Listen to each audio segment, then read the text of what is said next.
भाइयों और बहनियों, T20 अंतर्राष्ट्रीय क्रिकेट में भारत खातिर सबसे ज्यादा रन बनावे वाला खिलाड़ी कौन बा? आई जल्दी से जान ली।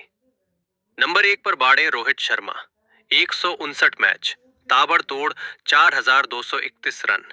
हिटमैन के नाम ही काफी बा। दूसरा नंबर पर बाड़े विराट कोहली, 125 मैच में 4188 रन। रन मशीन आजो टीम इंडिया के शान बाड़े। तीसरे नंबर पर सूर्य कुमार यादव, 97 मैच में 2771 रन। T20 के असली 360 डिग्री खिलाड़ी।